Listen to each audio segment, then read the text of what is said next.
আসসালামু আলাইকুম এভরিওয়ান। আপনারা নিশ্চয়ই অনেক সিনেমা আর সিরিজে দেখেছেন স্কুলে সব সময় একজন না একজন দুষ্টু দাদাগিরি করা বদমাইশ থাকে, যে সবাইকে বুলিং করে, নানাভাবে হয়রানি করে। এমনও হতে পারে আপনাদের কারো বাস্তব জীবনেও এমন কিছু ঘটেছে। কিন্তু একবার ভাবুন তো, যদি সেই বুলিটা স্কুলেই মারা যায় আর মৃত্যুর পরেও তার আত্মা আপনার পিছু ছাড়ে না। এটা শুনতে যেন কেমন গা শিউরে উঠছে। আজকের গল্পটি ঠিক এমনই এক মেয়েকে নিয়ে। গল্পের শুরু হয় এক ভয়ঙ্কর জঙ্গল থেকে, যেখানে এক ভয়াবহ ডাইনি বিপজ্জনক ঝর্ণার সামনে দাঁড়িয়ে কালো জাদু করছিল। আর ঠিক সেই সময় আমাদের গল্পের নায়িকা শিয়কজিনের এন্ট্রি হয়। সে সদ্য হাই স্কুলে এসেছে, ভেবেছিল এবার নিশ্চিন্তে জীবন কাটবে, কিন্তু সে জানতো না সে পা রেখেছে একেবারে বদমাইশদের এলাকায়। এই স্কুলের ভিলেন হলো ভলিবল টিমের ক্যাপ্টেন বারবি। কোচের সঙ্গে তার বিশেষ সেটিং আছে, আর সেই সুযোগে সে সবাইকে অত্যাচার করে। কেউ যদি তাকে প্রোটেকশন মানি না দেয় তাহলে সে তার সর্বনাশ নিশ্চিত করে দেয়। বারবি যখন জানতে পারে যে শিয়াওজিন তার পুরনো স্কুলে ক্যাপ্টেন ছিল, তখন তার হিংসার আগুন জ্বলে ওঠে। বাস শুরু হয়ে যায় শিয়াওজিনকে হেনস্থা করা। একদিন লাঞ্চের সময় শিয়াওজিনের দিকে হাড় ছুঁড়ে মানে বারবি। শিয়াওজিন রাগে ফুঁসতে শুরু করে আর তার বন্ধুরা ভয়ে কাঁপতে শুরু করে। কিন্তু চরম পর্যায়ে তখন যায় যখন বারবি তাদের একজন মেয়েকে দিয়ে নিজের জুতা পরিষ্কার করায়। শিয়াওজিন হতবাক হয়ে সব দেখতে থাকে। এরপর দৃশ্য বদলায়। বারবি আরেক মেয়েকে শুধু টাকা না দেওয়ার জন্য ভলিবল দিয়ে নির্মমভাবে মারতে থাকে। ঠিক তখনই আমাদের নায়িকা শিয়াওজিন এসে হাজির হয়। সে পিছু হাঁটার মানুষ নয়, সে বারবিকে চ্যালেঞ্জ করে এবং খেলায় তাকে হারায়। বারবির অহংকার চূর্ণ হয়ে যায়। সে ঝাঁপিয়ে পড়তে যাচ্ছিল, এমন সময় কোচ এসে পড়ে। এই ঘটনার পর শিয়াওজিন আর অন্য মেয়েদের ঘনিষ্ঠ বন্ধুত্ব হয়ে যায়। শিয়াওজিন তাদের নিজের পুরনো স্কুলের গল্প বলে, কিভাবে মিডিল স্কুলে সে এক বুলিকে শাস্তি দিতে গিয়ে সহিংসতার পথ বেছে নিয়েছিল, এমনকি এক গুন্ডাকে লাথি মেরে নিচে ফেলে দিয়েছিল। গল্পে টুইস্ট আসে তখন যখন শিয়াওজিন প্রথম দেখাতেই আহাও নামের এক ছেলের প্রেমে পড়ে যায়, কিন্তু তার বন্ধুরা সঙ্গে সঙ্গে তাকে সাবধান করে আর বলে ও বারবির বয়ফ্রেন্ড। এরপর বারবি শিয়াওজিনকে ছাদে ডাকে। মনে হয় এবার মহাযুদ্ধ শুরু হবে, কিন্তু বারবি বন্ধুত্বর নাটক করে। কোচ তাকে হুঁশিয়ারি দিয়েছিল আর যদি ঝামেলা করে তাহলে সে কলেজে ভর্তি হতে পারবে না। শিয়াওজিনের সন্দেহ ছিল, কিন্তু এরপর দেখার বিষয় এই বন্ধুত্ব আসল নাকি নকল।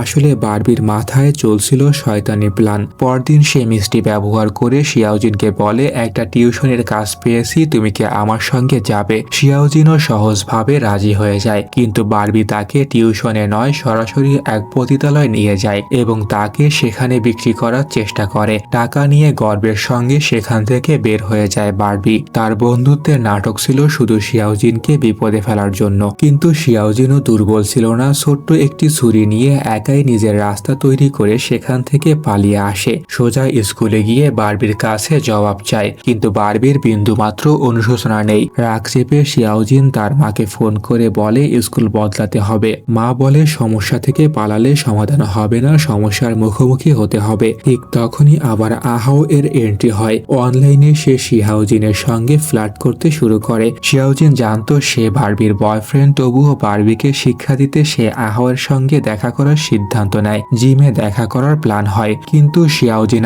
আসার আগেই সেখানে বারবি পৌঁছে যায়। বারবি সেখানে চিল্লাপাল্লা শুরু করে, কিন্তু আহাও তাকে ধমক দিয়ে বলে, তুই কে আমাকে কন্ট্রোল করার? আমি তোকে কখনোই ভালোবাসিনি। বারবির হৃদয় ভেঙে যায়, সে রাগে পাগল হয়ে ওঠে। ঠিক তখনই শিয়াওজিনের শব্দ শোনা যায়। আহাও তার দিকে যেতেই পিছন থেকে বারবি ছুরি দিয়ে আক্রমণ করে। সে তাকে মেরে ফেলতে যাচ্ছিল, কিন্তু ভাগ্যক্রমে কোচ এসে পড়ে। এই রক্তাক্ত ঘটনার পর স্কুল থেকে বারবিকে বের করে দেওয়া হয়। তার ক্যারিয়ার, সম্মান সব শেষ হয়ে যায়। সেই রাতেই দুঃখ, কষ্ট আর রাগে ডুবে বারবি স্কুলের স্টেডিয়ামে ফাঁসি দেয়। আর এখান থেকেই শুরু হয় মৃত্যুর তাণ্ডব। বারবি মরেছে ঠিকই, কিন্তু তারপর স্কুলে একের পর এক ভয়ঙ্কর ঘটনা ঘটতে থাকে। বারবির শেষকৃত্য রাতের পরিবেশ ছিল একেবারে ভারী। একদিকে ভিক্ষু পণ্ডিতরা তার আত্মার শান্তির জন্য প্রার্থনা করছিল, আর অন্যদিকে অন্যদিকে কেউ জানতো না এক ডাইনি বাস্কেটবল কোর্টে তার আত্মাকে ফিরিয়ে আনার কালো জাদু করছে। জাদু শুরু হতেই চারদিকে চিৎকার শুরু হয়ে যায়, লাইট ঝাপসা হতে থাকে, বাইরে বিদ্যুৎ চমকায়, কফিনের উপরে রাখা ফুলগুলো এমন ভাবে কাঁপতে থাকে যেন ভেতরে কেউ জীবিত। সবাই প্রাণ বাঁচিয়ে পালায়। শিয়াওজিন মাটিতে লুটিয়ে পড়ে। হঠাৎ এক বিস্ফোরণ, আর যা সে দেখে তাতে তার মৃত্যুর মতো অবস্থা হয়ে যায়। এই ঘটনার পর ভয়ে কাঁপতে কাঁপতে শিয়াওজিন আর তার বন্ধুরা ঠিক করে আজ সবাই একসাথে ঘুমাবে। কিন্তু মাঝরাতে শুরু হয় আসল ভয়ঙ্কর মৃত্যুর খেলা। শিয়াও ইন হঠাৎ জেগে দেখে কোনায় রাখা চেয়ারটা নিজে থেকে দুলছে। ভয়ে সে শিয়াওজিনকে ডাকতে যায়, কিন্তু সে যেন গভীর ঘুমে। তখনই শিয়াও ইন অনুভব করে তার বিছানায় যেন কেউ বসে আছে। সে জোরে লাথি মারে, ঘুরতেই সব নিস্তব্ধ।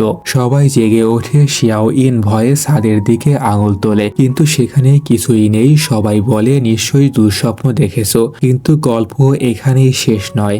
আবার ঘুমাতেই কেউ তাকে দেয়ালে চেপে ধরে। হঠাৎ গলা চেপে ধরার জন্য একটা দড়ি এসে যায়। সে চিৎকার করতে চায়, কিন্তু আওয়াজ বের হয় না। কিন্তু এবার সেটা স্বপ্ন ছিল না।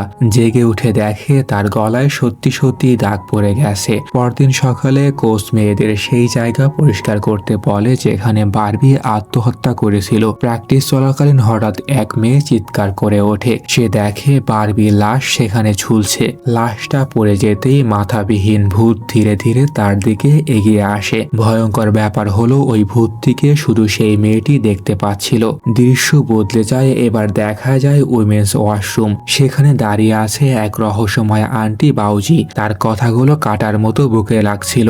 কিভাবে একটি মাত্র ভুল জাদু মানুষকে ভয়ঙ্কর খুনি বানিয়ে দিতে পারে। আন্টি বাউজি ভয়াবহ হাসি দিয়ে হঠাৎ সিঙ্কের উপরে লাফিয়ে উঠে নিজের মাথা আয়নায় আঁচড়াতে শুরু করে। তখন মেয়েরা বুঝে যায় এটা কোনো ভ্রম নয়, বরং এক ভয়ঙ্কর বিপদ। ঠিক সেই সময় হঠাৎ একটি ফোন কল আসে, আর সঙ্গে সঙ্গে আলো নিভে যায়। আন্টি বাউজি হাওয়ার মতো উধাও হয়ে যায়। কিন্তু ঘরের ভিতরে একটি ছায়া তীব্র গতিতে এদিক ওদিকে ছুটোছুটি করতে শুরু করে। পরের মুহূর্তেই বাউজি উন্মাদ হয়ে শিয়াওজিনের গলা চেপে ধরে। অনেক কষ্টে সবাই মিলে তাকে ছাড়ায়, কিন্তু খেলা তখনই শেষ হয়নি। বাউজির উপর বারবির আত্মা ভর করেছিল। সবাই প্রাণ বাঁচিয়ে পালাতে চাইছিল, কিন্তু দরজা ছিল তালাবন্ধ। বাউজি শয়তানি হাসি দিয়ে কাছের একটি টুকরো তুলে তাদের দিকে এগিয়ে আসে।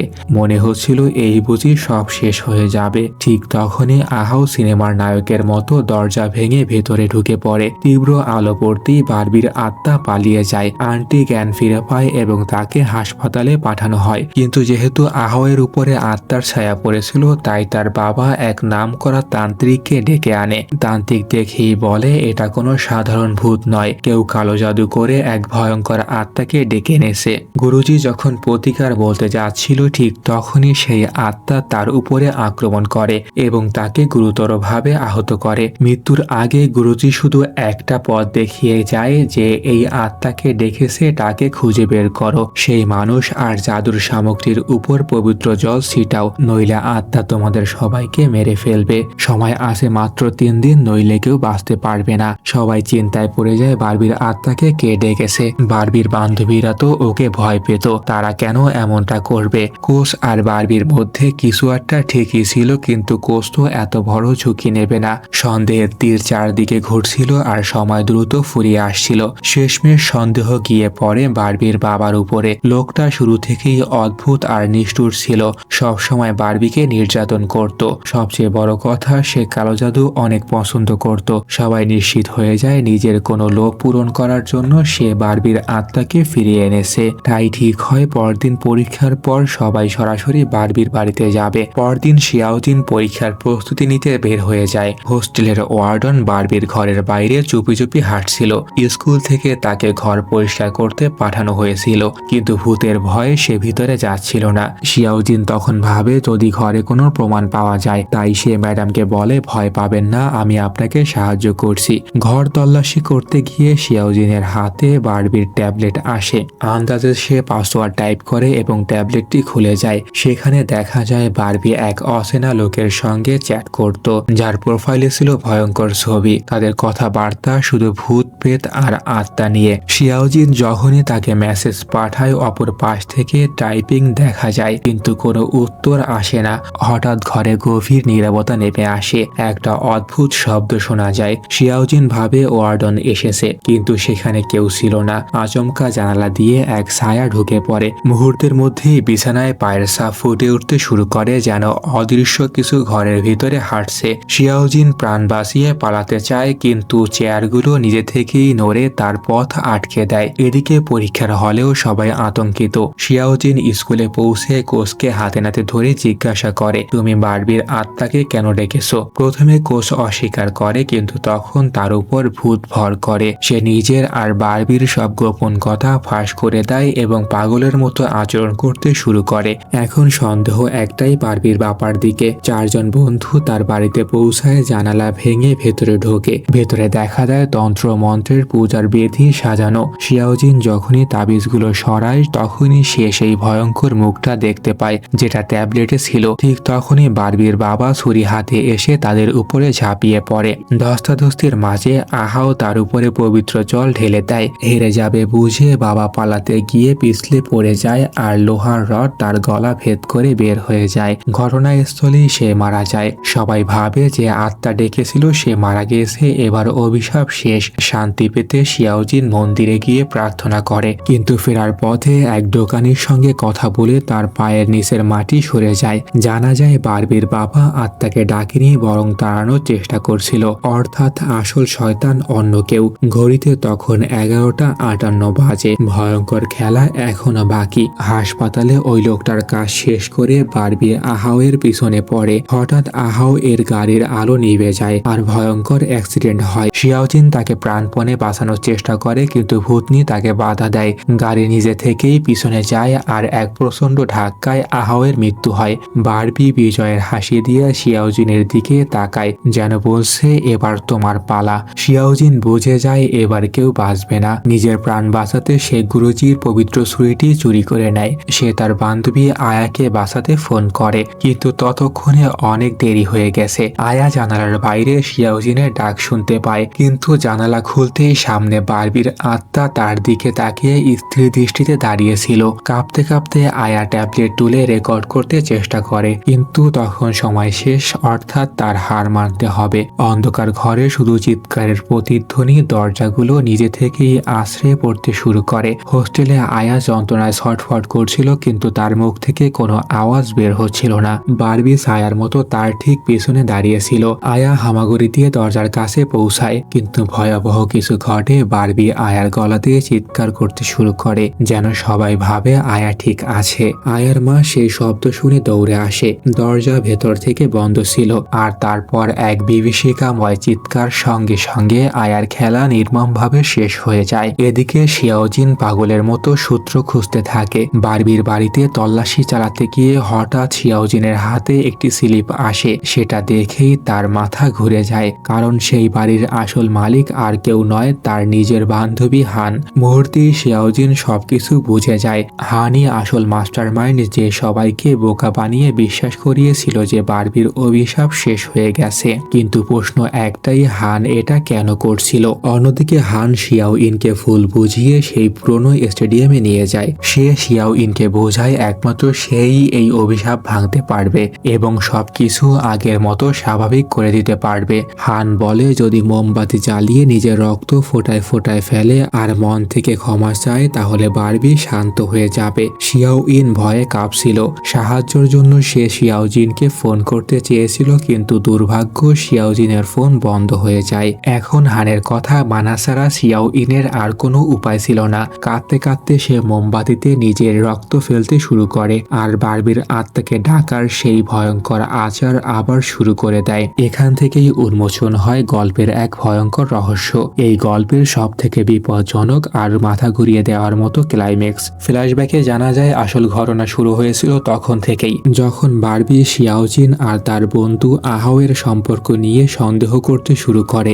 বারবি শিয়াওজিনকে হুমকি দেয়, সে কোচের সামনে নিজের সব দোষ স্বীকার করতে বলে আর বারবির অ্যাডমিশন ফিরিয়ে দিতে বলে, নইলে সে তাকে মেরে ফেলবে। তখনই আহাও সেখানে এসে সবার সামনে বারবিকে অপমান করে এবং ফাঁস করে দেয় তার কোচের সঙ্গে অবৈধ সম্পর্ক ছিল।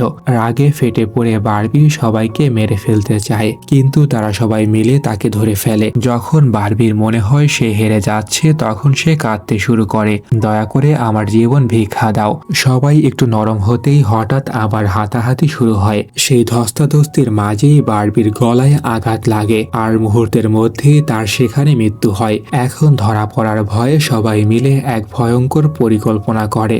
বারবির লাশ রেলিংয়ে ঝুলিয়ে দেওয়া হয় যাতে সবাই ভাবে সে আত্মহত্যা করেছে। এবার বর্তমান সময়ে ফিরে আসা যাক। স্টেডিয়ামে হঠাৎ শিয়াও ইনের মাথায় আলো জ্বলে ওঠে। সে হানকে জিজ্ঞাসা করে, কিন্তু তুমি কালো জাদু কোথা থেকে শিখেছো? হান শুধু মৃদু হেসে ওঠে আর চোখের পলকেই শিয়াও ইনকে মেরে ফেলে।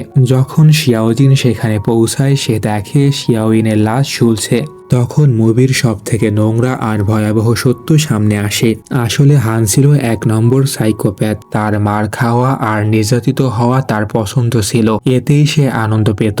আগের স্কুলে যখন শিয়াওজিন সেই গুন্ডাটাকে ধাক্কা দিয়েছিল তখন হান কষ্ট পেয়েছিল, কারণ তার টর্চার পার্টনার চলে গিয়েছিল। এরপর তার জীবনে আসে বারবি, যে প্রতিদিন তাকে মারধর করত আর সেই যন্ত্রণাতেই সে সুখ পেত।